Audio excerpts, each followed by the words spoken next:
साथियों नमस्कार। कैसे हैं आप सब लोग? मजामा केम छो कसा आहेस। सबसे पहले आप सबको जय श्री राम, जय बालाजी की, जय खाटू श्याम जी की, जय माता दी।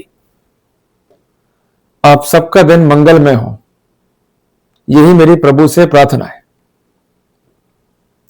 अगर आप फंस गए हैं एक गलत एंटी करप्शन केस में, तो इसमें गलती आपकी नहीं है। गलती उन लोगों की है जिन्होंने गलत केस को बनाया। पर चूंकि आप फंस गए हैं, तो आपका अधिकार भी है कि आप अपने आप को प्रॉपर्ली डिफेंड करें। यदि आप अपने आप को प्रॉपर्ली डिफेंड नहीं करेंगे, तो इसका गलत फायदा जो कंसर्न अथॉरिटी है वो उठाएंगे और अनावश्यक रूप से आपको कन्विक्शन जो है फेस करना पड़ेगा। जो मामले हैं एंटी करप्शन के, इसमें जो एविडेंसेस हैं उसकी क्वालिटी क्या है, इस पर हमें जोर देना है।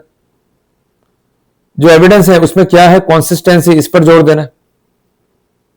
और क्या क्या वेरिएशंस हैं जिसका हम बेनिफिट्स ले सकते हैं, इस पर हमें जोर देना है। लोग कह सकते हैं कि आप बेईमान हो, आप चोर हो, आपने करप्शन किया। लोग कितना ही कुछ भी कहें, भले ही हमें चोर भी मान लें, पर हमें खुद को गिल्ट नहीं मानना है। इवन कानून भी ये कहता है, an accused shall be deemed to be innocent unless proven guilty. जब कानून ही आपको गलत नहीं मानता है, तो आप अपने आप को गलत क्यों मानते हो? और सिर्फ इसलिए परेशान हो कि कुछ लोग ऐसा मानते हैं या कहते हैं कि आप करप्ट हो। देखिए, आज हम पढ़ने वाले हैं एक महत्वपूर्ण टॉपिक को। टॉपिक जो है जुड़ा हुआ है सेक्शन 17 पीसी एक्ट से, और इसके साथ साथ हम बात करेंगे कॉमन मिस्टेक्स और एरर्स की, जो कि अक्सर हो जाती है प्रिवेंशन ऑफ करप्शन एक्ट के मामलों में बाय द कंसर्न आईओ। तो वो गलतियां क्या है, ये सब मैं साझा करूंगा आप सबके साथ। आप एक नोटबुक लेके बैठिए और एक पेन जो है लेके बैठिए। सबसे पहले देखिए उसमें ओम नमः शिवाय। जब तक भगवान का नाम नहीं लिखोगे, सफलता हासिल नहीं होगी। Make your aura positive. अगर नेगेटिव बात करोगे तो केस जीत नहीं पाओगे। ये केस सिर्फ आपका नहीं है, ये केस उन तमाम लोक सेवकों का है जो कि इनोसेंटली फंसा दिए गए। मैं आपसे एक महत्वपूर्ण बात साझा करता हूं, उसको जो है आप नोट डाउन कर लीजिए कि सेक्शन 17 जो है प्रिवेंशन ऑफ करप्शन एक्ट का, ये बेसिकली गवर्न करता है इन्वेस्टिगेशंस को। और इन्वेस्टिगेशन करना कोई कैजुअल टास्क नहीं है कि इनकी मर्जी में आया वो साक्ष्य जो है रिकॉर्ड पर रख ली या उसका इंटरप्रिटेशन कर दिया। Every investigation might affect the life and liberty of the accused, and that's why investigation में इन्हें वो फैक्ट्स कलेक्ट करना है जो कि इंक्रिमिनेटिंग है, जिसके बेसिस पर कंसर्न अक्यूज्ड का लॉफुल प्रोसिक्यूशन संभव है। अगर इनका इन्वेस्टिगेशन ही डिफेक्टिव है, तो ऐसे सिनेरियो में अक्यूज जो है बेनिफिट ले सकता है। अगर आपके माइंड में अभी भी गलतफहमी है कि हम कोर्ट जाएंगे, अपनी बात को कह देंगे, जज साहब बात को मान लेंगे और हम बरी हो जाएंगे, तो ये गलतफहमी दिमाग से निकाल दो। समझ लो कि वापस से हम स्कूल में आ गए। जिस प्रकार हमने स्कूल में मेहनत करी थी एग्जाम पास करने के लिए, ये एग्जाम दोबारा हमारी लाइफ में आ गया। अब पुनः मेहनत करनी होगी, अगर नहीं करोगे तो मारे जाओगे। और कहते भी है ना कि everything is fair in love and war. ये जंग है तो इसको जंग की तरह ही लड़ना पड़ेगा। तो इस जंग का पहला सिद्धांत क्या है कि इन्वेस्टिगेशन समुचित हो। अक्यूज को अधिकार है फेयर इन्वेस्टिगेशन का, ये मैं नहीं कह रहा हूं, ऑनरेबल सुप्रीम कोर्ट ने कहा है। और जजमेंट है 2016 एससीसी पेज नंबर 277। जब ऑनरेबल सुप्रीम कोर्ट आपको अधिकार दे रहा है, संविधान आपको अधिकार दे रहा है, इस देश का कानून आपको अधिकार दे रहा है, तो फिर चुप काहे बैठे हो? We are in India, we are having the democracy. अगर आप नहीं कहेंगे तो कौन कहेगा आपकी बात को? पर कहने का मतलब यह नहीं है कि उठाया पेन और जो मर्जी में आया लिख दिया। Be logical in your approach and be legal in your drafting. आपकी एक सही ड्राफ्टिंग आपको सेव भी कर सकती है, पर गलत ड्राफ्टिंग कर दी, गलत डिफेंस ले गए तो आप मर भी सकते हो। और अगर डिफेंस नहीं लिया, खामोश रह गए, तो बच ही नहीं पाओगे। इसलिए बहुत जरूरी है कि आगे बढ़े और प्रॉपर्ली केस को जो है डिफेंड करें। तो आज के पार्ट में हम जो स्टडीज कर रहे हैं वो कन्फाइंड है up to section 17 of PC act, क्योंकि मैं लेक्चर को डिटेल नहीं करना चाह रहा हूं। हम 8 मिनट का क्लास ये लेंगे और क्लास को फिर ओवर करेंगे, और जो रिमेनिंग पार्ट रह जाएगा उसे हम कवर करेंगे पार्ट नंबर 2 में। The law says the investigation under the PC act must be conducted by,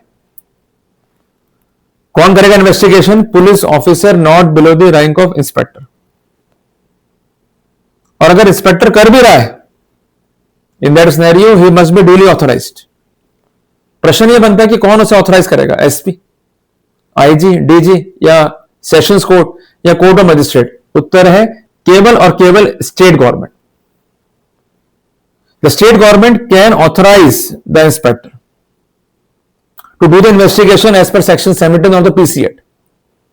और इस कॉन्टेक्स्ट में महत्वपूर्ण जजमेंट है ऑनरेबल सुप्रीम कोर्ट का, जिसका नाम है वकील प्रसाद बनाम स्टेट ऑफ बिहार। जजमेंट का डेट है 23/1/2009। अगर इन्वेस्टिगेशन डिफेक्टिव है, इन्वेस्टिगेशन उस व्यक्ति के द्वारा की गई है जो कि टोटली इनकम्पिटेंट है, investigation in violation of section 17 of PC act है, तो वहां पर हम बेनिफिट जो है ले सकते हैं। इसके साथ साथ आप नोट डाउन कर लीजिए धारा 26 BNSS, जो ये कहता है कि delegation can be done by the state government और by the high court. SP, additional SP, DYSP या concern IG, DG, they are not the state government, जिस कारण से ये फर्दर पावर्स को डेलीगेट नहीं कर सकते। मैंने कई बार ये भी देखा है कि आईओ को डेलीगेट की पावर एसपी ने, और आईओ कर रहा है पावर डेलीगेट कांस्टेबल को कि भाई जाओ सत्यापन करके लियो, या ये जो कंसर्न नोट है इस पे जो है पाउडर लगा दो। All this things are abuse of process. पर चूंकि आप बोलते नहीं हो, आप खामोश रह जाते हो, जिसका नाजायज फायदा ये लोग उठाते हैं। आपकी पहली अप्रोच क्या है कि हम डिस्चार्ज लगा दें क्या? अरे डिस्चार्ज मत लगाओ, first you must go as per section 119 of BSA. आपको दाखिल करना है ऑब्जेक्शन, ताकि संबंधित न्यायालय जो है ड्रॉ कर सके adverse inference against the authority कि आपकी जांच ही गलत है, जो महत्वपूर्ण साक्ष्य थे वो रिकॉर्ड पे नहीं है, और जो अथॉरिटीज थे वो इनकॉम्पिटेंट है, उनका ऑथराइजेशन जो है रिकॉर्ड पे नहीं है। Definitely you could have the benefit. और रिसेंटली फैसला भी हुआ है दिल्ली में by the concern trial court, जहां पर कोर्ट ने अगेंस्ट सीबीआई एडवर्स रिमार्क्स भी जो है पास किए हैं कि आपकी इन्वेस्टिगेशन में खामियां हैं। इसलिए बार बार मैं कह रहा हूं कि जो भी आपका स्टेप हो वो लॉजिकल भी होना चाहिए। सिर्फ ओल्ड पैटर्न जो है फॉलो नहीं करना है कि केस हो गया क्वेश्चन लगा दिया, केस हो गया डिस्चार्ज लगा दिया। तैयारी भी तो करनी पड़ेगी, रिव्यू भी तो करना पड़ेगा। बगैर डिफेंस लाइन के आगे बढ़ जाओगे तो काम कैसे चलेगा, ये मुझे बताइए आप। सबसे पहले हमें बात करनी पड़ेगी फैक्ट्स के ऊपर, फिर बात करनी पड़ेगी लीगल कंप्लायंसेस पे, फिर उनकी बात कंसर्न वायलेशंस पे जो कि प्रोसिक्यूशन के पार्ट पे है, और उससे क्या फर्क आपको पड़ा। इसके अलावा क्या लॉ पॉइंट्स हैं जो कि आपकी हेल्प करते हैं। On each and every point we have to work out. अगर वर्कआउट नहीं करेंगे तो आपको राहत भी नहीं मिलने वाली। क्लियर हो गया? तो मैंने कुल मिला के आपको आज पार्ट नंबर 1 में समझा दिया कि सेक्शन 17 का क्या महत्व है, डेलीगेशन कैसे होगा, और अगर डेलीगेशन गलत है तो हम आपत्ति किस प्रकार जो है दाखिल करें, और क्या अधिकार हमारे होंगे कानून के अंदर। जल्दी मिलेंगे पार्ट नंबर 2 में, जहां हम डिस्कस करेंगे उन एरर्स को जो कि यूजुअली कमिट हो जाती है एंटी करप्शन केसेस के अंदर। तो मिलते हैं अध्याय नंबर 2 में।